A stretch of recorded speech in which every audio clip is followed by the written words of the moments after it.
us.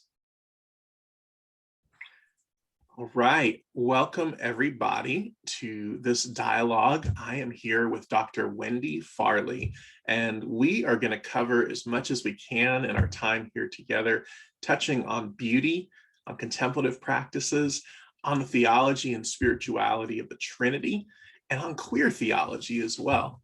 And before we get started, I want to tell you a little bit about Wendy. So Dr. Wendy Farley is the Rice Family Chair of Spirituality at San Francisco Theological Seminary, part of the Graduate School of Theology in Redlands University. And in that capacity, she's the Director of Programs of Christian Spirituality and the Art of Spiritual Direction. Now, Wendy is a Professor Emerita from Emory University, where she taught in the college for 28 years and chaired the Theological Studies doctoral program for more than 2 decades. She's the author of several books on theology and wisdom and is a celebrated speaker and teacher. Wendy's studied many forms of contemplative practice, both within Christianity as well as in Buddhism and yoga, including chant, energy work, meditation, centering prayer, visualization, and Lectio Divina. She's an associate at the Greenbow House of Prayer in Adrian, Georgia, and she lives in San Anselmo, California. I always stumble over that name, but welcome, Wendy. Well, thank you so much. It's a delight to be here. Yeah, absolutely. I'm so glad to have you here. And there's just so much we can talk about. I write and I share around the intersection of contemplative spirituality and culture, with a real emphasis on practical spirituality, how to actually live this stuff in our day-to-day life. And, I feel like it's more urgent than ever in our current cultural milieu, especially with this ongoing pandemic, political unrest, so many things going on. And so amongst your many specializations, I want to start with beauty. You study and teach on beauty. How cool is that? Can you tell us just a little bit about what that even means? Yeah, it's not a very Protestant idea to focus on beauty, and it's not even that American. I used to teach a course at Emory to freshmen about beauty. And for the first day, I'd say, well, what do you think beauty is? And their answers all tended to go around movie stars and sunsets. And wow. Of course, those are very attractive things. But from a religious point of view, the kind of deep roots of Christianity, beauty is a quality of everything that exists. And that our spiritual journey is to wake up to be able to recognize the beauty of one another, the beauty in ourselves, the beauty of created reality. And as we become attuned to beauty, not movie star prettiness, but the kind of lived beauty of simply existing, and recognizing beauty in places we didn't think we could. For me, it's a joyful thing. I mean, it's a joyful thing to become more and more aware and tuned into the beauty around us. But it also, for me, is a doorway into an ethical relationship to the world. When you're attuned to the beauty of beings, you don't just have an obligation to them, a kind of moral obligation to do this or that. You have this real desire for their well-being. And so beauty is, in an interesting way, the fountain of justice, and the fountain of compassion, because it comes from such a deep inside place.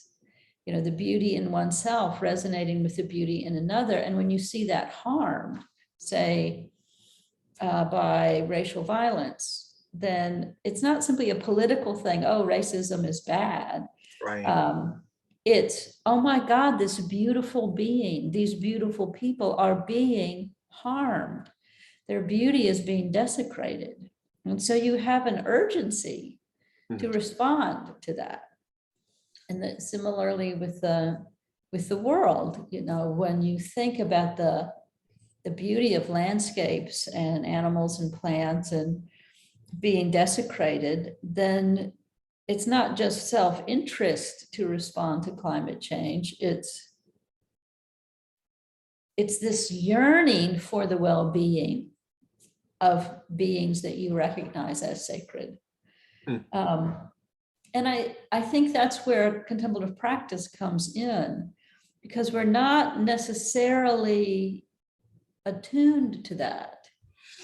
And, you know, our culture really invites us to think about beauty in terms of sculpted bodies and, you know, plastic surgeoned movie stars, and not, or things that you can buy, you know, online, and including movie stars. including movie stars. And so you have to cleanse, in a sense, certain mental habits that we're given in order to let your heart open to what is more natural. Yeah, that's so good. Yeah. Contemplative practice as a kind of cleansing of the doors of perception. Yeah, that's a beautiful way to put it. Yeah. I think about what you're saying about how beauty, if we think about it at all as a category in the contemporary West, is this sort of thing that is sold to us, whether it's bodies or products, etc., rather than like a genuine aesthetic appreciation. And it reminds me of something that I heard in a different spiritual context, where the teacher was talking about how the goal is not to increase stimulation, but to increase sensation. Oh, yeah. And so, like, we're just hyperstimulated in our world, and the things that masquerade as beauty are just, you know, popping up in our inboxes and our social media feeds and trying to sell beauty to us. And what I hear you saying is that contemplative practices could be a really subversive way of reclaiming beauty, not only for aesthetic deep appreciation, which is nourishing and a good in and of itself, but also as the fountainhead of justice and regard for our fellow creatures. Yeah, no, I think that's right. Yeah. Wow. And so that's a great segue into one of your other areas of concentration, which you've already mentioned, which is contemplative practices. You know, I feel like I remember a colleague of mine a few years ago started to complain. He's like, contemplative spirituality is like the pumpkin spice latte of Christianity these days. It's this sweet thing that is all pervasive, and maybe we don't even quite know what it is. So, you know, if you were to talk to, and maybe even talk to, like, you know, an average person on the street who, you know, is just, you know, working their day job, they're overwhelmed by our current social and political situations, our ecological crisis. Like, what is a contemplative practice, and why should it matter to them? Well, a response to that question would take many days and years and lifetimes, probably. One way of thinking about contemplative practice is that these are practices, but also attitudes that allow us into the different dimensions of ourselves. So particularly in the modern world, we're schooled in thinking of ourselves as mind and emotion, maybe body, but really privileging a certain kind of rationality, kind of science-oriented rationality, which is great. My son is a scientist. I think science is wonderful, but it's not exhaustive. And so if we think, and so then we think about religion as a belief, you know, as a kind of cognitive act. But, you know, our ancient wisdom is that we're so much more than that. And we can go to a therapist, which I highly recommend. But other than that, we don't have as organic ways of connecting to the depth dimension of ourselves. You know, the depth of our heart, and from a religious point of view, that is also connecting to the divine beloved. people have different points of view about that, but a contemplative pattern of life just lets you become intimate with yourself. And it's not the way it can be quite sweet. It can give you a little spaciousness, so that you're not so consumed with the tyranny of anxiety, of anger, of all of your emotions, of your whatever it is that being on the computer does to our brains all the time. You begin to pacify some of those mental patterns that do not serve our well-being. Yeah. But the reason I think it's not like pumpkin spice latte is precisely because it's an invitation to go inside your own mind. I don't know about your mind, but it's, the mind is a dangerous place to wander around. And so one of the things have spice, I just don't know if it's quite pumpkin-y sweet. Yes, definitely spice. One of the things Thomas Keating says, he's one of the founders of centering prayer, is that centering prayer makes you feel more peaceful for about a week, and then you feel less peaceful than you've ever felt in your life. All the stuff. And yeah, because you begin to get access to your inner bondage and distortions, and work with them in this loving and patient way, so that the tyranny of our mental patterns become released somewhat. And these inner freedoms are freedom to feel relaxed, freedom to feel compassion, freedom to enjoy beauty. Contemplative practice, people have been doing contemplative practice probably as long as there have been people. When you think about drum circles, that's a very ancient, very, very, very ancient kind of practice. And every religion has a lot of practices. One of the things that I think people sometimes think it's really hard, like, oh, I have to sit down, I have to empty my mind for 20 minutes. And I just got in and the traffic was terrible and I have to fix dinner for my kids, and sitting down for 20 minutes and emptying my mind is about as realistic as sprouting wings and flying to the moon. So when I think about contemplative practice, that's a very powerful practice. I'm not knocking it. Yeah. But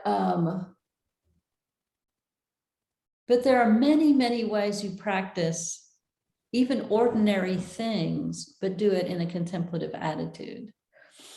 So maybe gardening, or maybe taking your baby for a walk in the buggy, or, where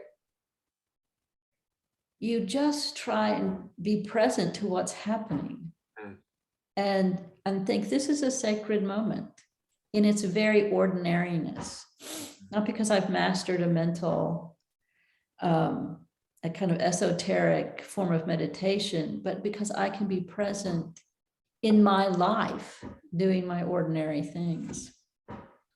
Yeah. So if I'm hearing you, Wendy, you're saying perhaps the essence of contemplative practice isn't tied to any one specific form, however helpful those forms might be, like centering prayer or concentrative meditation with a mantra, but that it's a sort of internal collectedness to where maybe my mind is not, either my mind is not always flitting from thing to thing, or maybe at the very least that I'm aware that my mind is flitting from thing to thing. Maybe that's a place to start, a place to begin. Now, I love what you're describing, and a question that comes to me is, what you're describing could very well be a contemporary presentation of Zen Buddhism. And there's nothing wrong with that. But if someone's coming from a Christian point of view, or a Jewish or a Muslim perspective, like, where does God fit in to contemplative practice? Well, I'll speak at my own my background is Christian, and so that's the language I know best and which is most natural to me. From a Christian point of view, and in a slightly different inflection, other theistic traditions, I think contemplative prayer is about eros.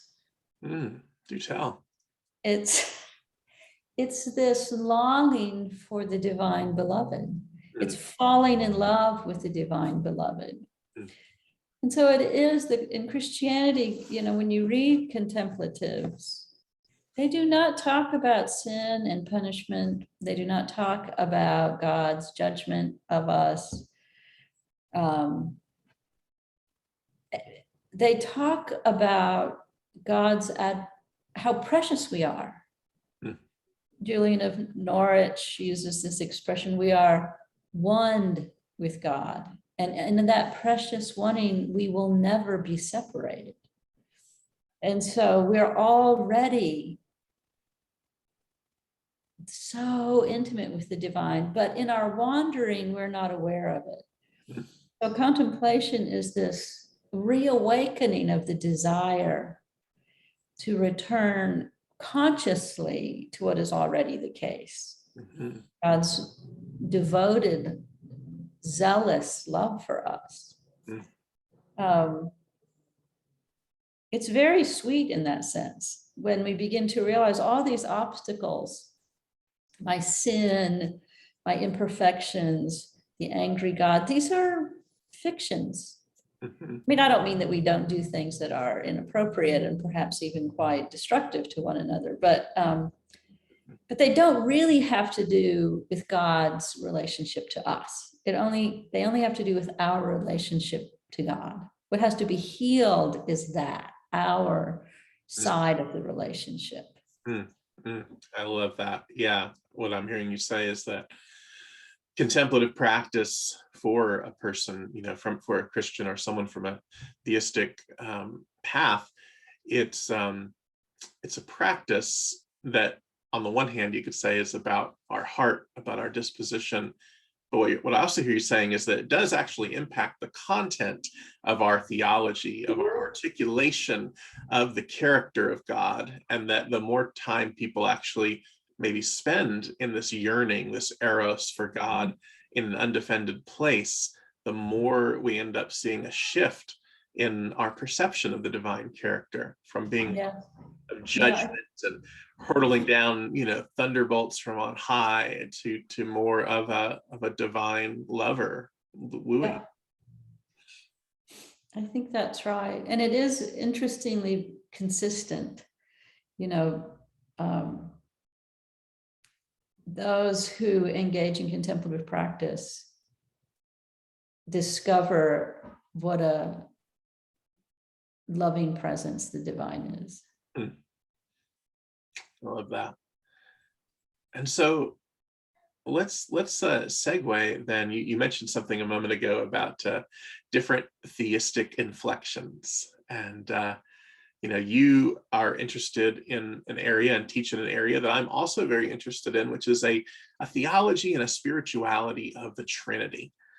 And I think if we're honest, like, the Trinity is just a really awkward idea based on the level of ideas. It kind of puts us as the odd kid out in the monotheistic family of faith, because somehow we're claiming that we belong in the club of one God, and yet we're talking about this sort of pluriform divine relationality. And not only is it weird, maybe from like a traditional, this sort of monotheistic tradition, it also, on the surface, would be highly obtuse and inaccessible to the average person today. But you and I are both authors, among other things, and I work in publishing as well. And I've had the privilege of being a part of a couple of projects that sort of turn that assumption about the inaccessibility of the Trinity on its head. First, I was a part of the initial launch of the novel The Shack by Paul Young. Oh, which was this, massive cultural phenomenon. I think it sold something like 26 million copies at the end of the day and had a major Hollywood film release. And it's all about the Trinity and theodicy, the problem of suffering, the problem of evil.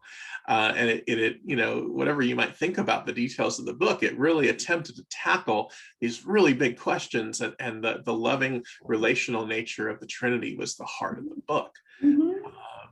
Second, I was privileged to collaborate with Father Richard Rohr on the Mhm. Divine Dance, the Trinity and Your Transformation, where we took a somewhat more prosaic look at the same relational interbeing of God, and this idea that if we were created in that divine image, then we are also wired for relationality with Mhm. other and with all things. And so I'm wondering if you could speak to that a bit, of both on the one side, like how does a Trinitarian rightly fit in the monotheistic family of faiths, but then also on a more practical level, why does the Trinity matter? I think you're right that the Trinity is this one of the strangest aspects of fundamental Christian theology, and our Jewish and Muslim colleagues and friends are a little bewildered by it, and most of us Christians are bewildered by it.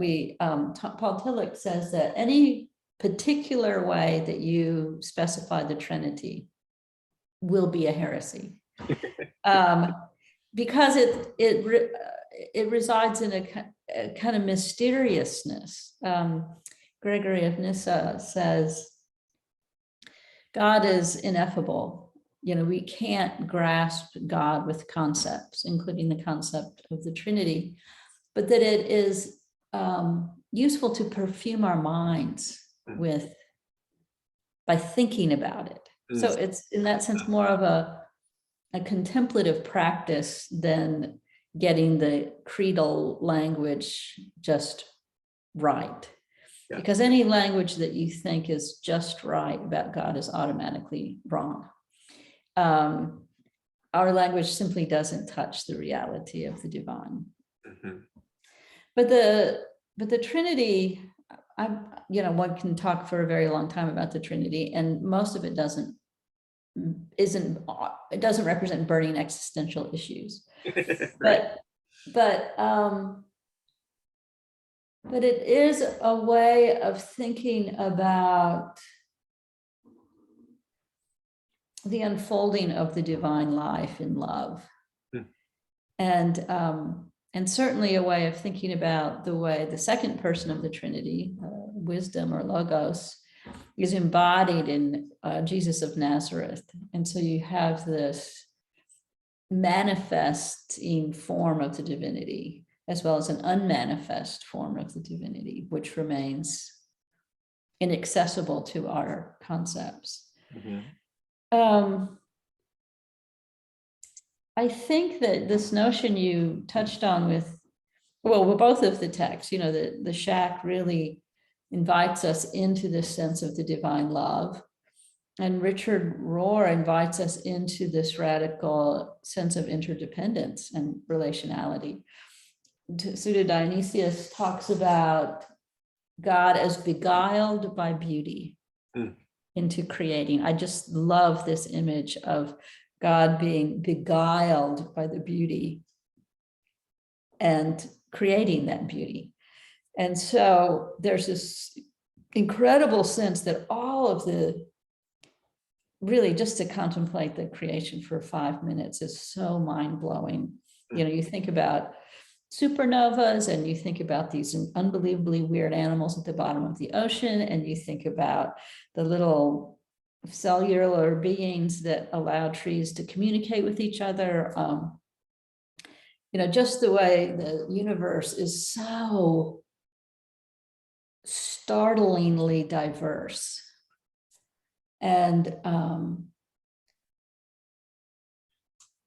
so filled with wonder.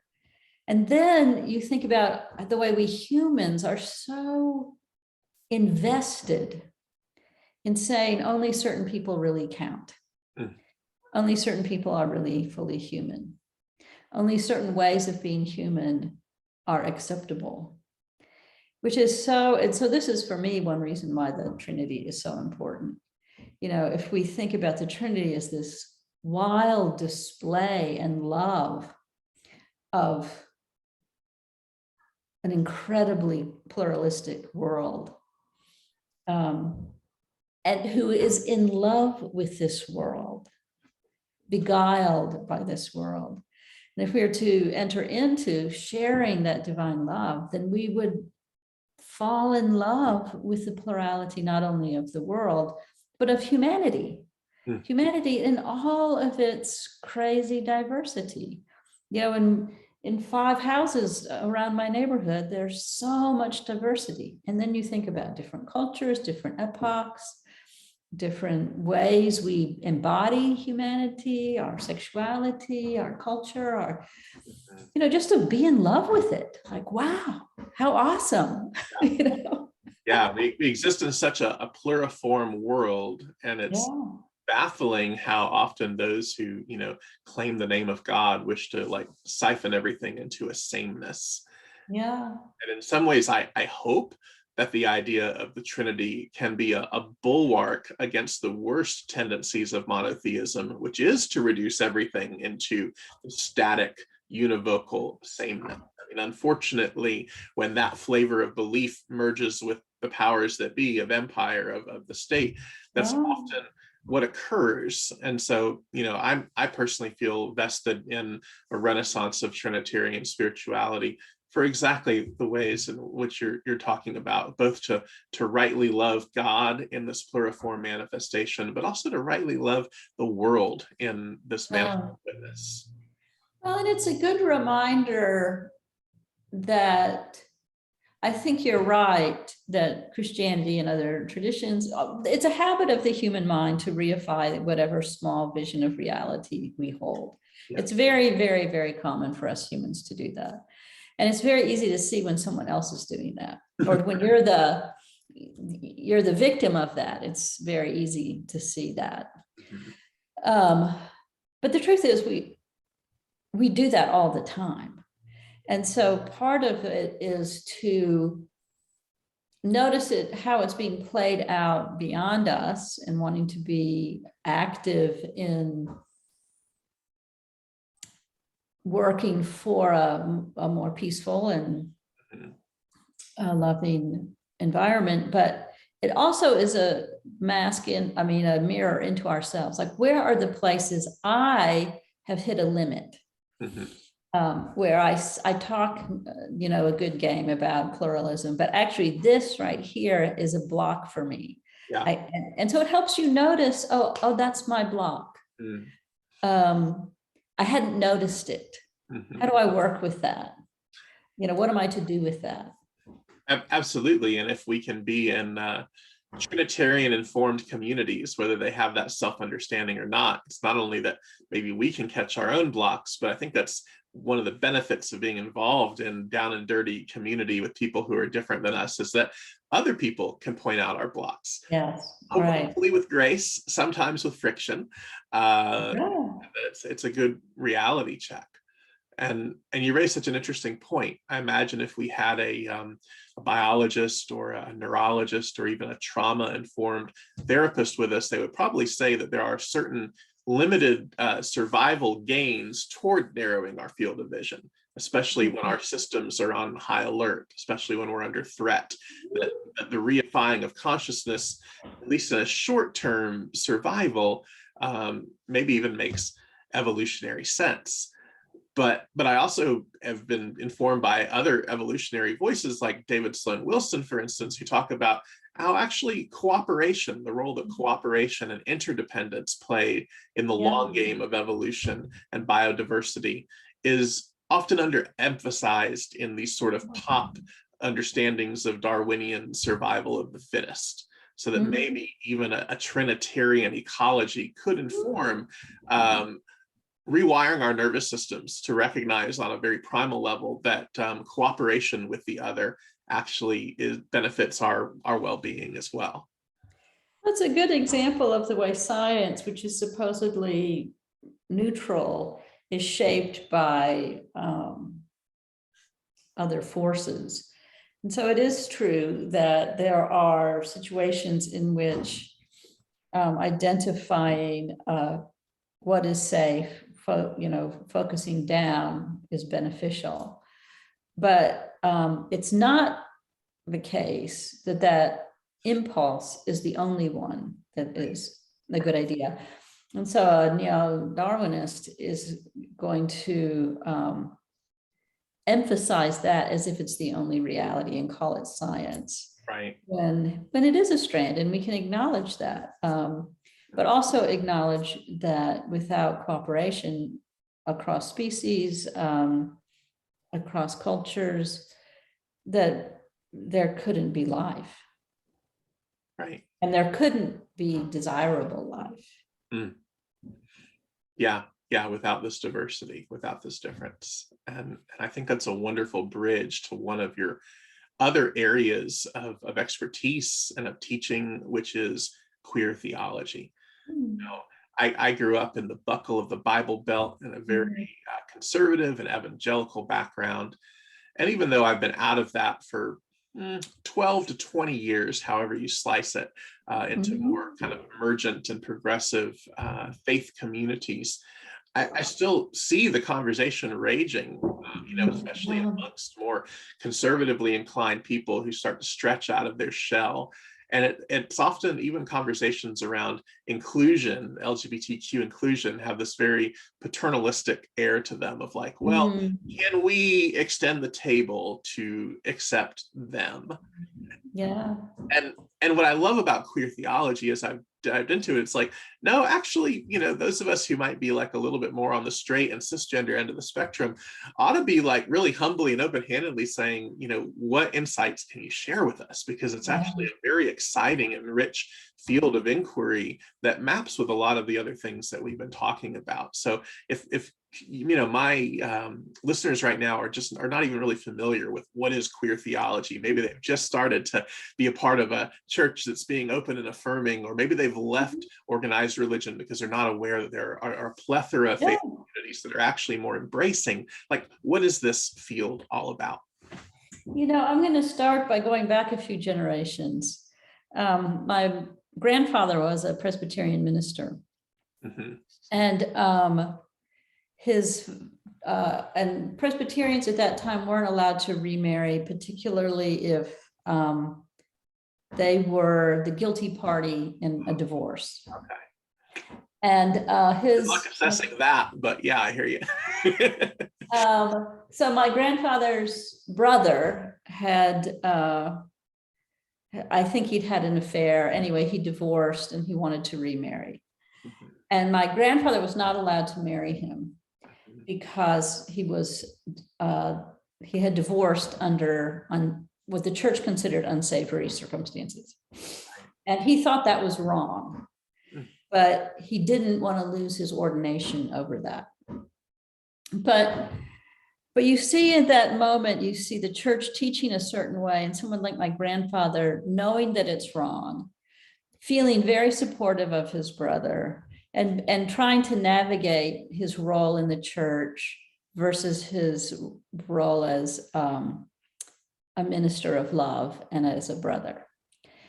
And when my mother, and my father was also a minister and a theologian, he's the one that introduced feminism into our house. That was sort of another generation. Like, divorce isn't such an issue, but what are we going to do with women and ordination of women? And what to do with this pesky women. And then long before there was any conversation about ordination or marriage of LGBTQ, there was my mom was in a Presbyterian church. She was an elder, and there was a gay couple. And they wanted to marry. I say marry in quotations because there was neither a civil nor a religious expression of that. Okay. So she, being my mom, just went, well, if they want to get married, then we should have a wedding shower for them. And so she organized, and for her, this was just perfectly natural. Yeah. And what I'm saying is every generation of my family, it's like, it's the next thing. it's, well, I hadn't really thought about welcoming the divorced. That's not what, but I realized that's what I need to do, because my core reality is loving everyone. And it has been categorized in a way in my social world that other person wasn't counted. But my core faith is everyone is welcome. And so whether it's the divorced person, whether it's a person of another, it doesn't matter who they are. Yeah. Yeah. And I have a colleague or friend, Tom Reynolds, who's a theologian, and Red Reese, and an excellent jazz musician. And he raised a mentally disabled son, and has written about that. And he talks about radical hospitality. And he talks about how inclusion was such a tepid and existentially unsatisfying way for him to bring his son into community. Yeah, it's like getting the scraps from the table, right? Yeah, it is. And he talked about radical hospitality and this posture of openness, curiosity. What do you have to tell me about what it's like to be, in this case, have this neuroatypical experience of the world? What's it like to be in love in a way that's unfamiliar to me, or to identify in a different way than your body appears?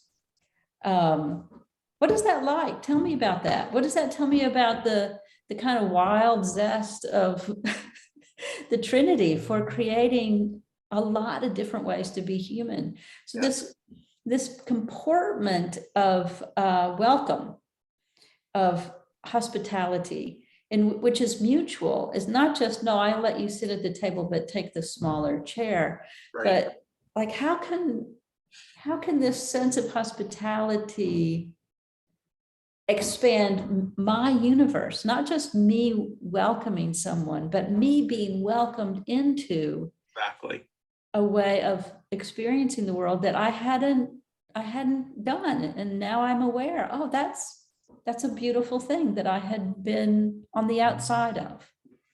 Yeah, that makes so much sense. I mean, what I'm hearing you say, Wendy, is that in your own family's spiritual biography, you've had this beautiful multi-generational sense of expanding circles of empathy, expanding circles of sensing the beauty in people who might be unlike, the person doing the consideration, but nonetheless, the people doing the consideration are like, oh, yeah, there is this space for radical hospitality. And yeah, when I think about that and how tepid inclusion is, when I'm planning events and when I'm thinking through these things, I definitely try to, expand this radical hospitality. And sometimes people are like, oh, you're just trying to be politically correct. And I'm like, no, like this is not posturing, and it's not charity on my behalf. It's actually selfish. It's actually enriching me, because if I, invite people to present with me and to teach with me who come from very different, social and racial and gender and sexuality backgrounds, like I learned something vital that if I was just, hanging out with a bunch of straight white people, it just wouldn't be as interesting for me. So, yeah, that's vital. This is why I think it is unfortunate to think of these things in terms of politics. There's something about the moment of time we're in where everything is put in terms of politics, and also very conflictual politics. Right. These are questions. These are spiritual questions. This is why contemplation and prayer is so vital. When you're involved with a life of prayer, radical hospitality isn't a politically correct thing to do. It's a soul urgency. It's the urgency of your soul to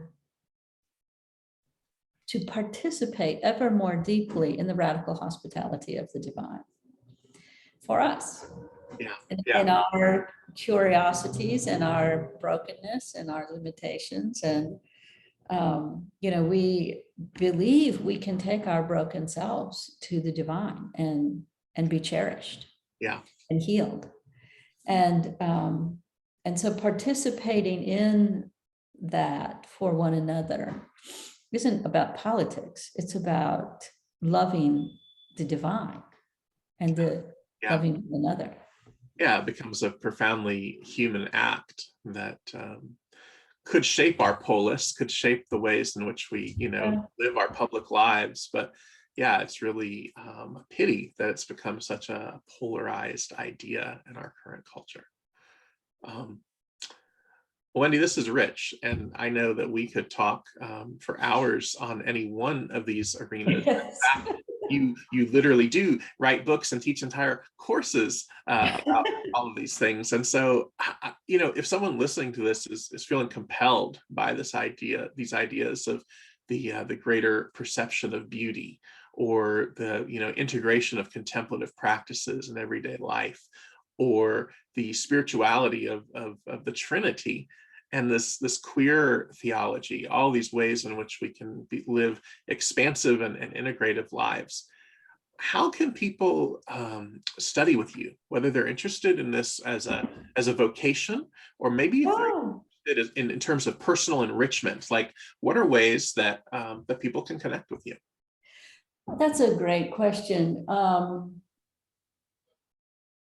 I mean, the formal way of answering that question is I am embedded in an institution where this is what we do. And we do it because we're committed to these. I mean, my colleague, we'll all have slightly different points of view about things. I don't mean everything I say is identical to what every colleague would also say, but we share this spirit. Mm-hmm. And we share these values, and we're, I would say, radically committed to the support and training of people who want to do good in the world. Mm-hmm. And some of our students become ordained ministers, and many of them do not. There's so much that theological education can prepare you to do or enrich what you're already doing. So through the MDiv program, and whether you get ordained or not, it's such a fantastic spiritual journey. Or the MATS program, which is a little shorter. You just get your world just gets so much bigger. Mm. And the spiritual direction program, I also direct. So I'm a professor and I teach classes, but I also direct this program in spiritual direction. And I won't give you all the details about that, but that's another way to train, not getting a degree, but learning some of these practices and skills, like how do I make my heart more prepared to be present to the world, to others, in intimate one-on-one connections or in group work. I think there's just so much SFTS can offer at this moment in time to people who want a counter narrative to the darkness around us and the way the story is being told. A story of hope, of care, of concern, of being active in the world, being active in your heart, connecting transformation of your heart to transformation of the world, being inside institutions, being at the edges of institutions. As you say, some people are at an edge of an institution. They've been wounded by the church. And yet this is a way for people to explore spirituality and their faith and their religion, even if the church itself has been harsh to them. Yes. So if you're tuning in, SFTS stands for San Francisco Theological Seminary, which is where Wendy teaches. And as you're saying, Wendy, there's a variety of programs ranging from an MDiv to a master's to spiritual direction certificate program. And does one have to live in California to study with you at San Francisco Theological Seminary? No, a lot of our programs are online, and we're even putting the MDiv online. And I've mentioned the things I'm myself directly involved with, but one of the most powerful programs is the chaplaincy programs and the CPE work.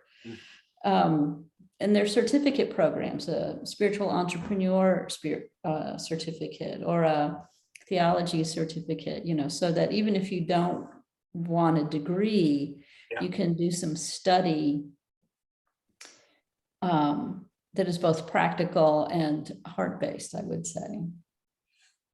That's so awesome. Yeah, I think sometimes we think of seminaries and we kind of wonder, well, what are they for exactly? And what I'm hearing you say is that, you're part of this teaching community of deep thinkers and deep practitioners who are exploring all these kinds of questions. And it's so cool that there are these opportunities to further study. So Wow. yeah, well, thank you so much. I think that this is a wonderful conversation. Like I said, could easily continue on. And I hope that if you're listening to this and you're piqued by what we've been talking about, that you might consider studying with Dr. Wendy directly at San Francisco Theological Seminary. Yes, well, thank you. Thank you so much. It's been a delight. And I hope you keep doing the good work you're doing. Thank you. Thank you so much.